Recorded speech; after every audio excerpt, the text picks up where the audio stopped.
I want to talk to you just a wee bit. I really felt on my spirit I was supposed to make this video for you. I want to talk to you about this ancient symbol behind me. Almost looks a little like Donald Trump, doesn't it? I'm going to talk to you a little in this video about this ancient Hebrew symbol back there. That symbol, that looks a little bit like Donald Trump, doesn't it? That's an ancient symbol from the ancient world. Just like the prophecy of Cyrus talked about an ancient king. Well, that symbol is called the Resh. Now in Hebrew, and this is ancient pre-Canaanite Hebrew, and I ask you to share this video with a Democrat. I think the Democrats, even the Democrats, a lot of my family, look, everybody knows that there's something a little off here. We spent 3 years investigating Trump, ultimately to lead to allegations that some people didn't like a phone call, one phone call, by Donald Trump, by these folks, these fine ladies and gentlemen here. And actually, what's funny about these are Illuminidal candles. And what's funny about apparently quite a few people actually like AOC, because ladies at the occult shop told me that they were having a lot of, they thanked me for buying a Joe Biden one. The AOC ones, apparently they were pretty good sellers. 3 years investigating Donald Trump. I always find words a little fascinating as well. You know, Donald Trump released this statement just today, and I want to read it to you. It's got a misspelling in it. And I found the misspelling interesting. We all know why Joe Biden, it's this guy here on this candle, he's illuminated from the head. We all know why Joe Biden is rushing to falsely pose as the winner. That's the claim of Donald Trump on this up here. They don't want the truth. Truth is in the journey. That's the slogan of God in the nutshell. Truth. Jesus said, I am the way, the truth, and the life. Just like the 3 years of investigation there that exposed the truth. They don't want the truth to be exposed. And I want you to notice this here. It should say simple fact, but it doesn't. It says temple fact. Now, in the year of 2020, I think what we're going to find, what I find in the prophetic stuff, is that it's not just this idea of globalism or nationalism, which you probably heard those terms before. Globalism would mean that you weaken America to a point where it doesn't matter anymore, so that a set of people can basically run all of the nations. Everybody can be poor. Nationalism means that you have pride in your nation and that you believe in your freedom, that you want your family to excel, that you're proud to be a part of the United States. These are two different things. But here the misspelling says the temple fact. Boy, that's a strange misspelling. So just from a prophetic perspective, here's my Greta Van Lamb coming out of the head one. Boy, isn't that almost blasphemous. So these are so there's some kind of a temple fact here. The temple fact. All the prophecies from Kim Clement, they began with, I will fool the people. I will fool the people, says the Lord. And then he even emphasizes, oh yes, I will. The one that is chosen shall go in. I'm quoting verbatim. The one that is chosen shall go in. They shall say he has hot blood, but he will bring the walls of protection on this nation in a greater way. Now, remember the shh. They're all saying Donald Trump isn't speaking enough. Well, gee, George, directly following the impeach, they say in the prophetic stuff, what precisely does it say Donald Trump does next? They will even say, this man is not speaking enough. But God says, I have set him aside. Now, directly following that, it sounds like old Joe Biden's there, and Trump's, for whatever cause, he's not speaking enough. In fact, the last video that we did was titled, or one of them was titled, and I felt this in my spirit, like in the middle of the night. I felt like the Lord said, title it, Trump's presidency has been all about peace. But I felt like the title of this was, I just felt the term just came to my head, the war of Joe Biden, the war brought by Joe Biden, just for whatever cause. I felt that. The cover of that video has weird skulls on it like this, because at God in a Nutshell, we not only talk about the unlikely happening, which we've done that for a lot of years, but we also cover cool stuff like evil skulls from occult sites and witchcraft sites and child sacrifice sites, which is where skulls like this one came from. But anyhow, directly following that, where Trump is not speaking enough, what happens immediately following? And then God says, highly embarrassing moments when another Snowden arises. And people will become very afraid. They'll say, we have no protection. And then God says, am I impressed with your weapons of war? Am I impressed with the strength of your men's legs? Ha! I have said I will bring this nation to its knees. And God said, you have been humbled, and yet some more, and then you shall hear the sounds of great victory. Okay, so the original prophecies about Donald Trump came from the prophecy of Cyrus, which actually stems, so Donald Trump was the 45th, was and is and will remain, according to prophecy. So according to the prophetic stuff. So just laying that in your hands. It's the 45th president of the United States. Those prophecies come out of Isaiah 45. Donald Trump was elected president in the Hebrew year. All this is going to revolve around Israel, I think. I have a wild feeling of that. In the year of 5777. That's just the Hebrew year, the Hebrew year on the religious calendar that he went into office. Even the pagans, and that's a good number. That's 5, that's grace, and 3 sevens. Trump runs a lot of five-star hotels. And of course, the lucky number is 777. Even the pagans know that. More than this, not in that same year, Trump was, on the day he laid his hand on the Bible and swore in, as the 45th president, just like the prophecies, 45th president of the United States. He was exactly 70 years, 7 months, and 7 days old to the day. But let's take a look at our Resh back here. Now, this is ancient Hebrew, so this is what's called pre-Canaanite Hebrew, and I actually believe, so the first 2 letters, the Hebrew alphabet, are the Aleph and the Bet. The Aleph and the Bet, that's where you actually get the word alphabet.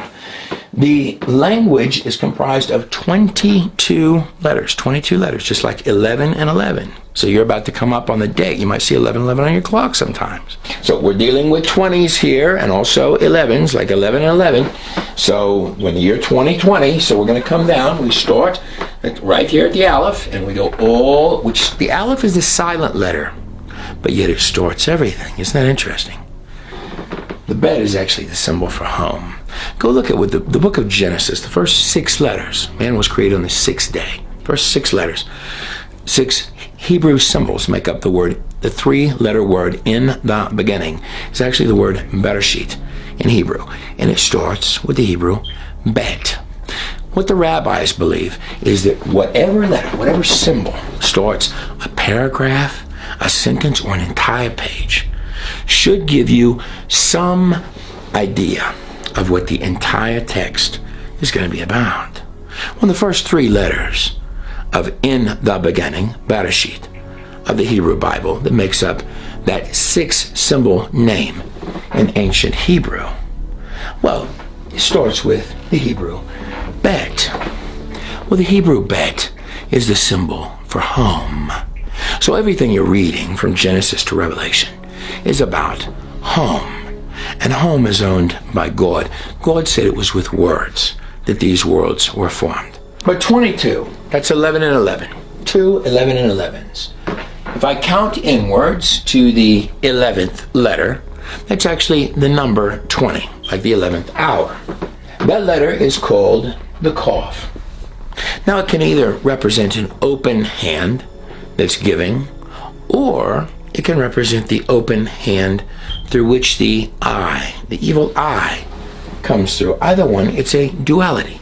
Notice it has 4 parts, just like 11 and 11.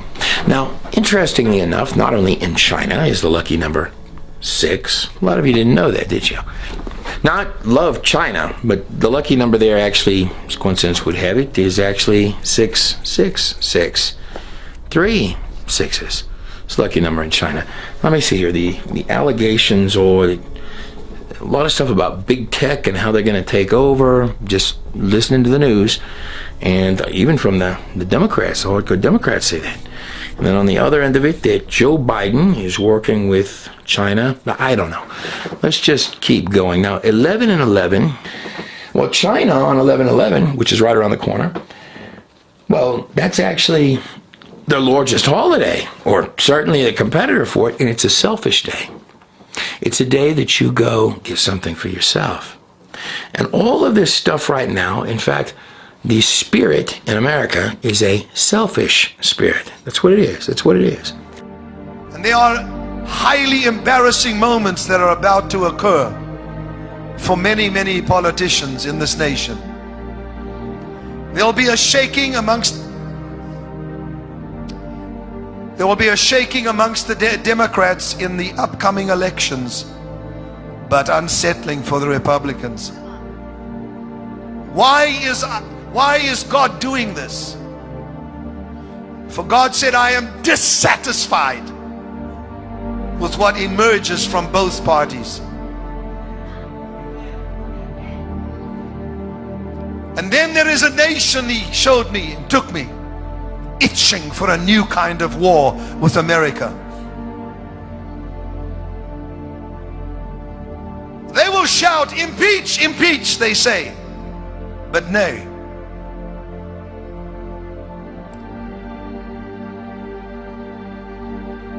This nation shall come very subtly, but he shall not come in the time of President Obama. They shall come when this new one arises, my David, that I have set aside for this nation. A man of prayer, a man of choice words. If I come down and I go to, since we're in the year of 2020, I'm going to come in to what would physically be the 20th letter, the second to the last letter of the Hebrew alphabet. That would be the Hebrew Resh right here. Now this is its ancient form. Just like you find, and I suggest you go over to Garden and Ushel and watch my Prophecy of Cyrus, or the entire full-length prophecy, the original prophecy of Trump. Man, I was told by everybody you're stupid for uploading that. But I did. I did.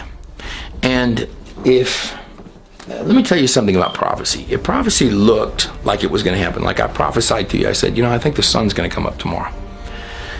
You wouldn't think that was very impressive. So prophecy really only works well if it doesn't look like that's going to happen at all. But let's go a step further. So our ancient prophecy tying to an ancient name, this symbol right here, the Resh, it means a bold face of law and order. This is an image, right, in its ancient form, in its ancient pre-Canaanite form. That's what it means. There's another duality, just like the 20 and the 20 on the cough. Or that selfish day, like, oh, this is a selfish thing. Doesn't matter what we do. It's a selfish thing. We've got to win at any price. Any price, man. Doesn't matter. Doesn't matter. Don't look at anything, man. We'll investigate a phone call. We're not looking at one ballot, man. It's all good, man. These trucks are good. Golden, man. Golden. You know better. 2020. So the Resh is the number 200, but it's also the number 20 for the year 2020, when the vision becomes clear. Now this ancient king, this image here, it means headman or godman, or man that God is using. And it has a very distinct, bold face. A very distinct, bold face, representing law and order, a defender of Israel. That's just literally what that symbol means. That peace agreements that are unheard of in human history. Through what? This ancient symbol here looks a lot like Donald Trump's. Coincidence? I don't know. I lay that in your hands. Rabbis say I don't believe in coincidence. That's the Resh, the ancient Resh. 20 right there. But if you come forward to the modern age, so there's your second 20 right there. Notice how it's got the head, like the hair of Donald Trump right there. Almost like that hair. He's got that, they all make fun of the hair. That orange hair. But it looks like that. But notice something about this. The face is missing. Something wants to cover the face. Wants to cover the face. That's what it wants to do. It wants to hide or conceal the face. It wants to take the face away for the whole of the 20 and the 20. It wants to take that face of law and order away. that bold face that stands for Israel. It wants to remove at any price that face. Now, I bet you can't guess what that symbol right there represents when you go to the modern Resh. It represents a time period of wickedness. It's trying to remove. That's what it's done by moving forward. That's its progressive movement, is that it wants to hide the face. It wants to hide the face that was once righteousness. That's what it wants to do. It wants to take that face away. Now, what's interesting about the Resh, so we are at the 20th letter in. Now, if I were to, just like here in the year of 2020, but if I go one letter more, I come to the Shin, the symbol of the 300 down there. That's a powerful, no joke, nonsense number and letter there that looks like a crown of a king. It looks like a crown of a king because it is a crown of a king.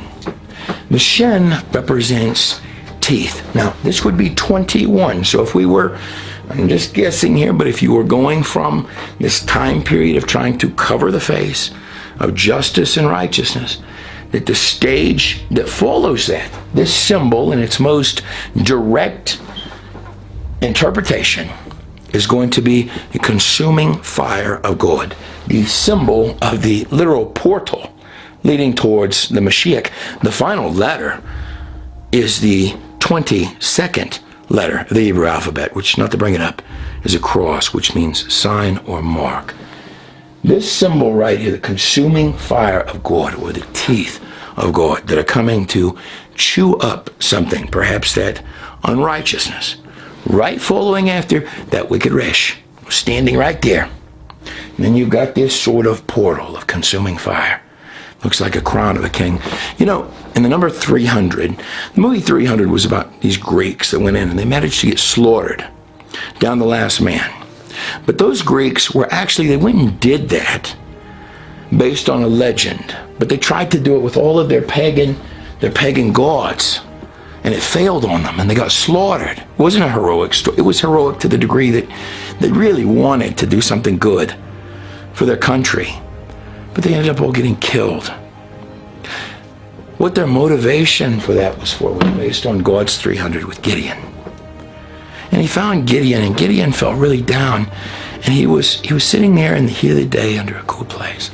And it says the angel of the Lord appeared before Gideon. And Gideon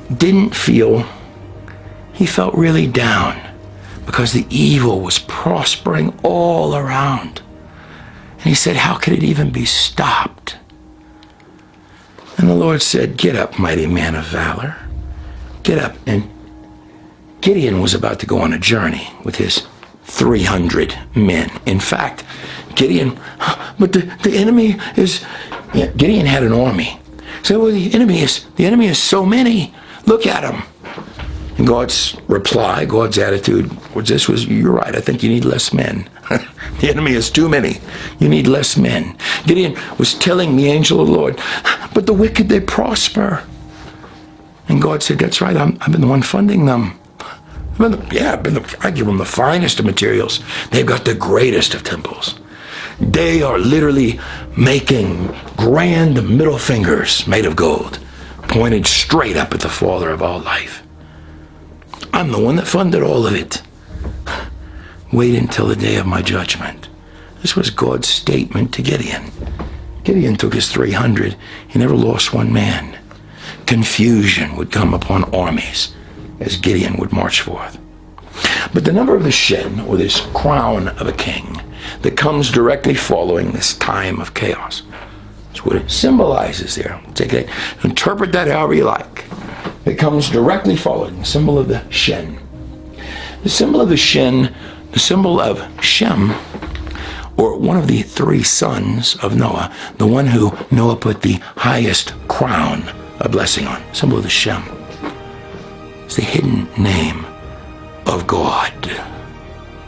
So indeed, that's a bit of a powerful number you're coming into next. But why don't we just go a step backwards? Find our 20th letter. to this little guy right here that looks sort of like a UFO, strange, mysterious character, the character Q. And in the following 2 weeks, which is a 3-week period, he shall slowly come to the fore. For they are saying, how do we kill the giant? How do we kill the giant of death? How do we kill the giant of socialism? How do we kill the giant of human secularism? I have placed that man amongst you, a humble man. And as Samuel stood before the brothers, and they had rejected David to come because of his age. Take all these little remarks I'm giving you. They are gems. The name and the word gold. Remember that. A man that is amongst them but is young. And God says, these that shall reject him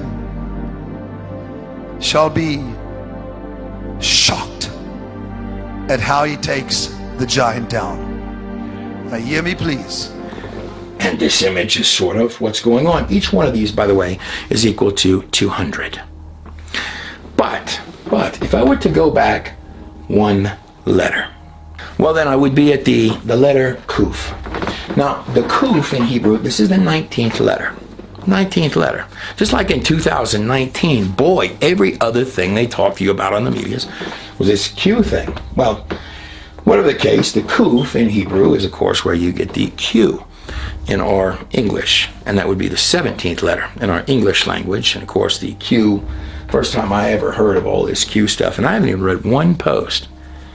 I did a whole video on it, and I based it only on stuff that CNN and these guys told me about it. And their allegations of what it was that there were people involved in pedophilia and satanic stuff and all of these kind of things. Now, what satanic stuff means to me is anything that is upside down. So if I'm trying to do anything that's unrighteous, burn buildings down, abuse children, even abortion is a sacrifice of children. So it makes a statement about who a nation is. It's anything that's upside down, right? Your leadership, like in Donald Trump's case, he's not really a politician. So in his case, he became president to add to the nation. He was donating his entire salary every year to different causes, like military veterans and this kind of thing. And he would take a $1 salary. He made his fortune by building things, 5-star hotels, 5-star buildings. On the other end of it, people made their fortunes. So you have two distinct different paths here. Made their fortunes by getting into political office and getting from the public. So these are two very different paths, just like the 20 and the 20, or the 11 and 11 of the cough. Selfish on one hand, uplifting duality on the other hand. A contrast of two different parts. But headed back over to our 19th letter in the ancient Hebrew. This symbol right here almost looks like a UFO. I used to remember the UFO guys would always state, weird things, man. Whenever I heard the Q movement stuff, I was always reminded of like old Bob Lazar type tapes, kind of stuff you'd watch after hours, right? And they would say, well, this is all run by government agencies called the Q thing, whatever that means. I saw things on CNN about some Q group. Before Donald Trump, it was legitimate, but afterwards, or whatever, I guess. I mean, if you could call CNN legitimate, they're the ones that told me about it. And anyhow, this symbol here that looks like an ancient flying saucer right here is the Kuf in Hebrew. It's also the number equals the number 100. Now, 100 is it's a perfect square, isn't it? Almost like Donald Trump's a perfect square. Doesn't smoke, doesn't drink. This guy is a perfect square. That's why they hate him. That's one of the reasons they hate him to the hilt. You just can't get even a phone call against him, man. We'll impeach him for a phone call we didn't like. Don't count our ballots. You better not. We got more trucks coming. 100 is also the image of a crisp $100 bill. You might think of that. That's the allegation I often hear on saying it's a big rich guy. We're all funded by big rich guys, but he's not part of our club of the big rich guys. Whatever the case, it has that UFO-looking symbol. Now, what this actually stands for, as weird as it means, is sort of a monkey, a playful thing, a a thing that you can't really predict. A thing that you can't really predict. A unusual object there. Just a playful, unusual object. Might be for you, might be against you, can't really tell. But if I come to my modern couth, because we're in the modern age here, we're not in ancient aliens anymore, we're in our modern age. This is the modern version of the couth. Now, the modern couth is combined of two parts, just like the two trees in the garden, or our 2020, or our cough that is two dualities. The couth is combined distinctly of two parts. Now, the couth, in its modern form, is one of the letters that goes, it's one of the only letters, that goes beneath the line. So some part of it is going beneath the line. It's going to go beneath the belt on you here, in that couth. But it's combined with the Resh on top. The Resh, which, if you remember, represented a time period where there was wickedness, trying to cover the face of righteousness, wanted to cover the face and remove the face of righteousness, or law and order. Right? That's what the symbol is. But it's combined with the Zion. Now that we all know what the Zion represents, correct? Zion represents Zion. And that time of wickedness is holding the Zion down. It's trying the best to fight to cover it in the combination of this unique letter here. When we combine the Zion with the Resh, however, in the combination of this unique letter, the letter from which we derive our modern Q. Just doing letters here, man. When we combine those two together into that single letter, it represents a time period where you will be taking a step back from, or leaving wickedness and entering righteousness, is what that symbol, that unique symbol, those two letters, actually represents. But let me go a step further. If I were to take the Zion and the Resh, well, I've got the word Zor. Or if I were to flip them back around, I've got the word Raz. Well, that's those two words. One means strange, mysteries, and secrets. So if I were to take what this letter represents, it represents a time period of strange mysteries and secrets. Now I'm going to stop here, and I'm going to pause on where the prophecy of Cyrus was. Cyrus, so Trump is compared commonly to Cyrus. And Cyrus boasted of empires he took largely without a fight. It was a surprise to the other side. They thought they had their plans all together. And the largest of these was Babylon. Cyrus bragged on his cylinder seal of how he lifted the common man, the yoke on his neck. The common man in Babylon, they were given freedom, but their freedom was to be taxed to the hilt and pushed underwater, but they could sexually do whatever they wanted in their little sweltery tents where they barely had anything to eat, and they were largely starving and dying. Cyrus bragged about their dilapidated dwellings are restored. I lifted the common man's life. I improved every situation. He bragged about this. He was instrumental in the second temple, and the Israelites getting their second temple. Israel would probably like its third temple back. And also, Cyrus was instrumental in the wall that would go around Jerusalem, which there were disputes about who would pay for the wall. When Cyrus took Babylon, and I'm going to say the entirety of that story, go over to God in a Nutshell, watch the original Trump prophecy video. And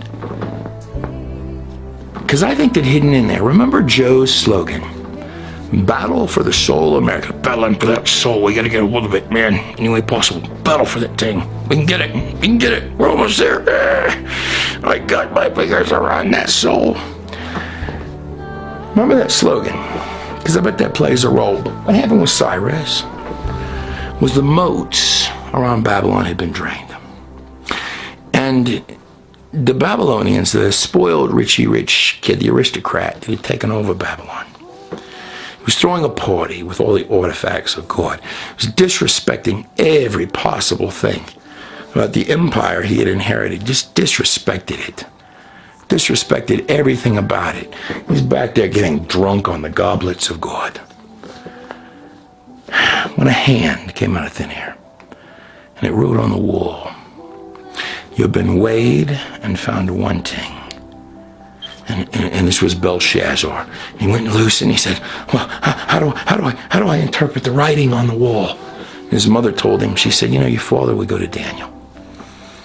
So Belshazzar had Daniel summoned, and Daniel came forth. And Belshazzar in front of all his friends, and he's still drunk. And he says, I will cover you. He's wanting to be impressive. I will cover you in the finest riches.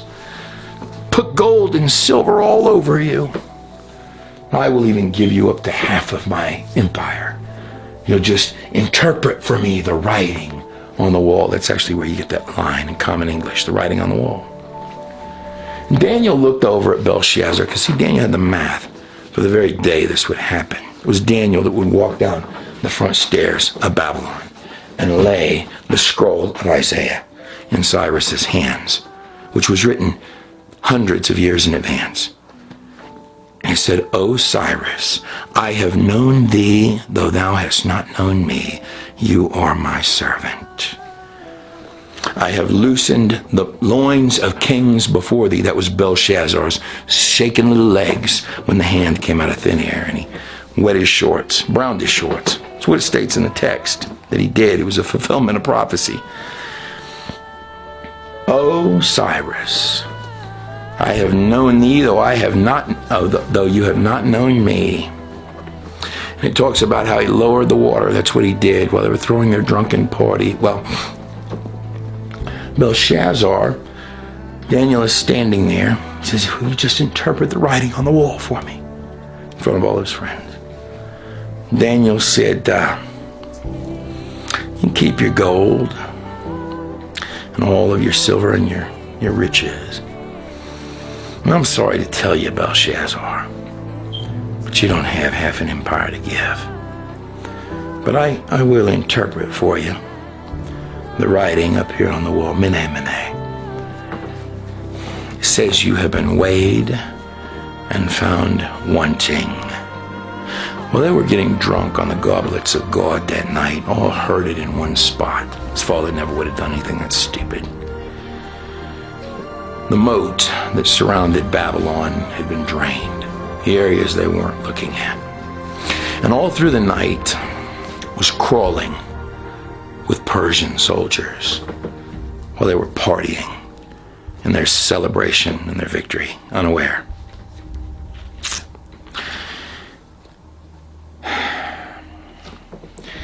When Cyrus rolled into Babylon, it was Daniel who would walk down the stairs of Babylon and lay Isaiah's scroll in Cyrus's hands.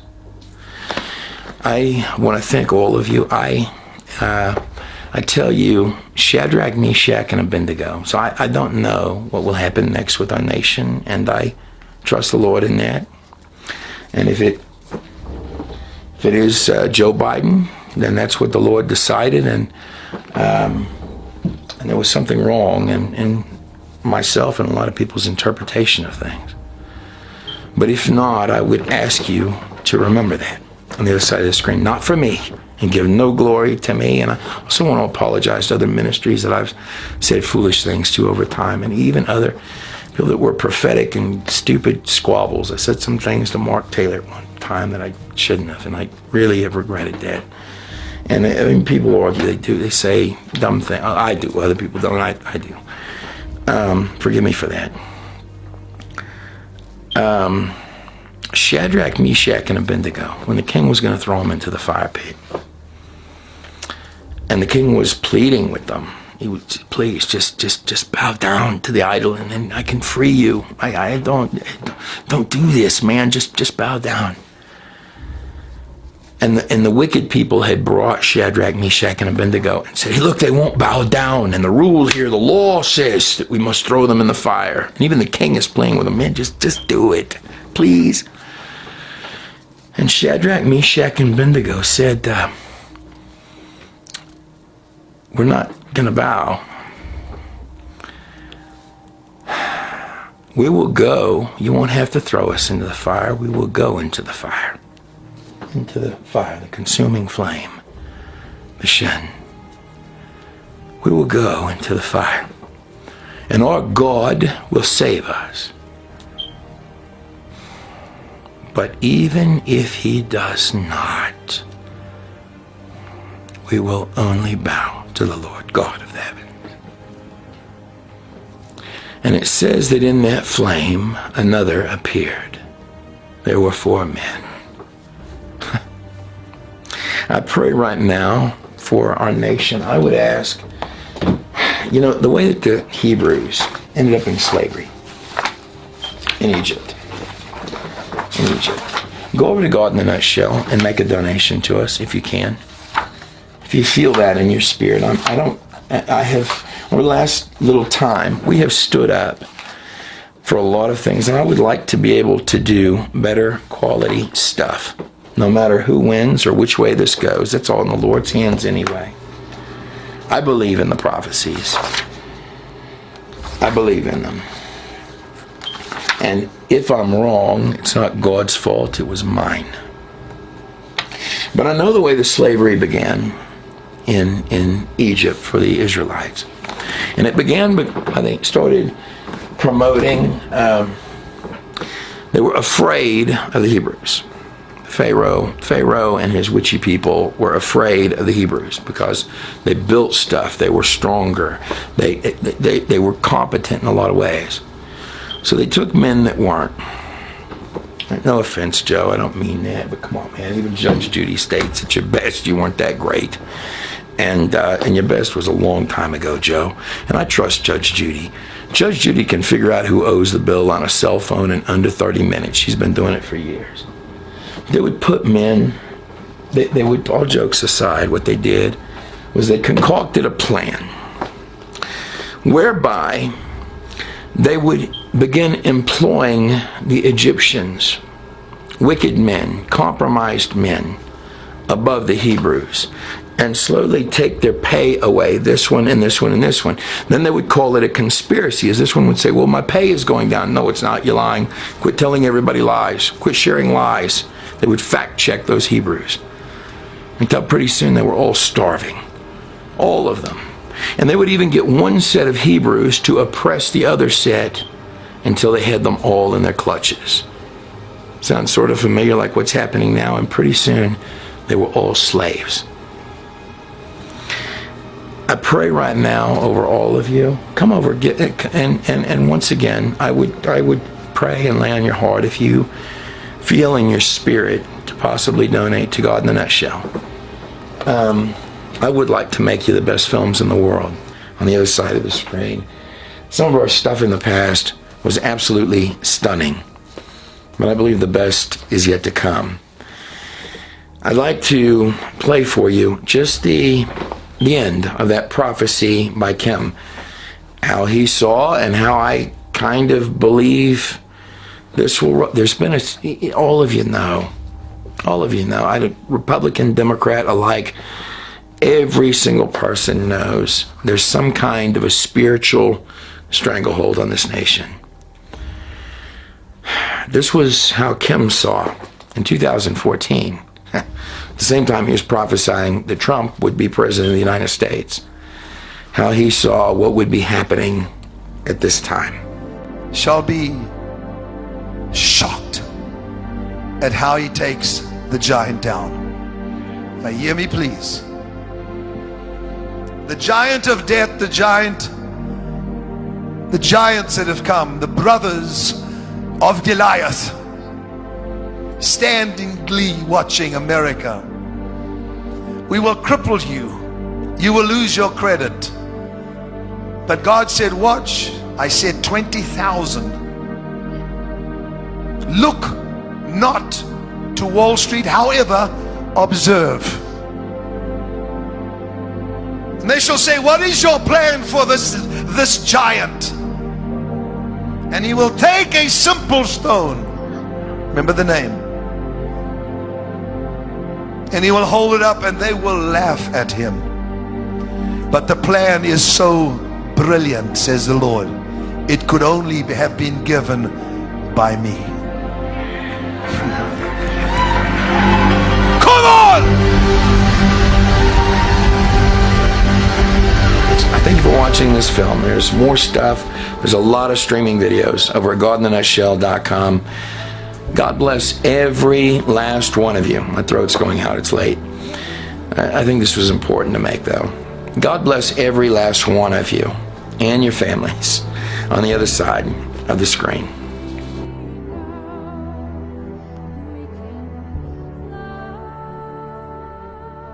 How they now control the most powerful thing in the world, the media. That's interesting. Yeah. It's not guns, it's not bombs, it's the media. But then to truly control people long term, if you read through all their system, is to gradually take control of medical systems, medicines, and ultimately, the big goal, food supply. Yeah. So, and with the, why would Trump be a problem in this? Well, all of a sudden, he's the wrench in the system.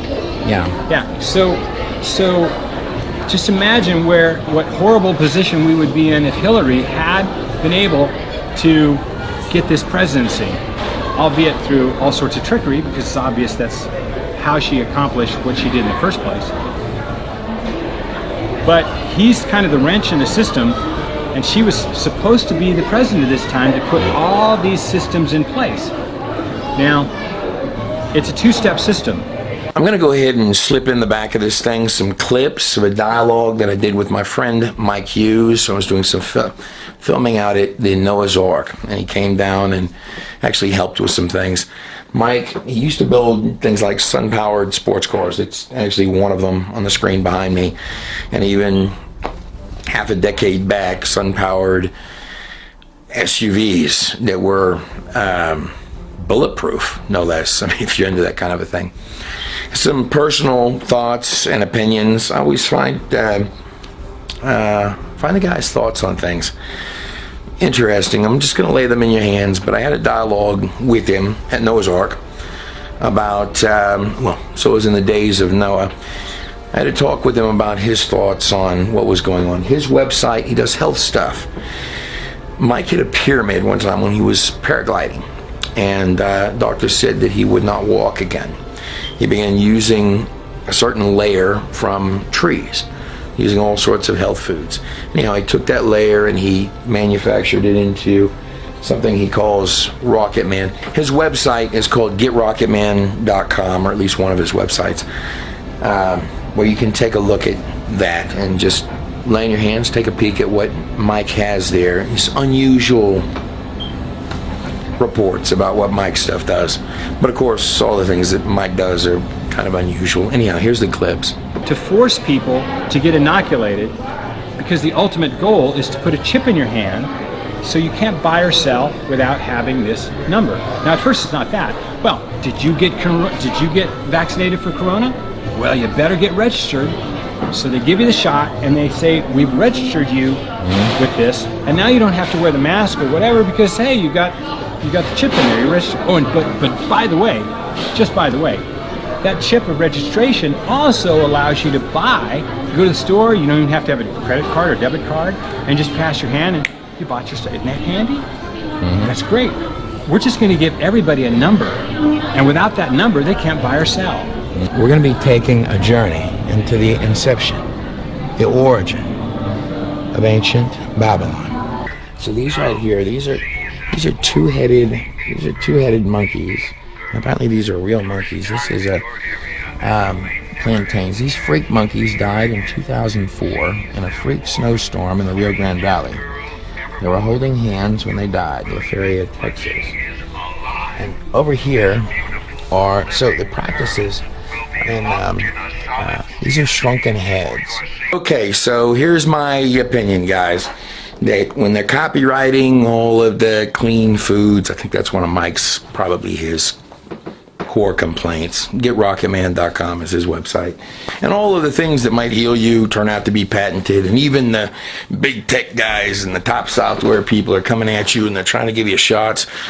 And then on top of all of this, they're trying to microchip you like cattle in a herd that they can track wherever you go and turn off your permissions at the drop of a hat, or if you said something wrong on your social media account. And then to top all that off, even the monkeys are popping out with two heads. You know there's something wrong in the world. And over on God in the Nutshell, we go through all of the ancient. I really do break this stuff down in hardcore ways. And this is the truth. Now, I don't know about the two-headed monkeys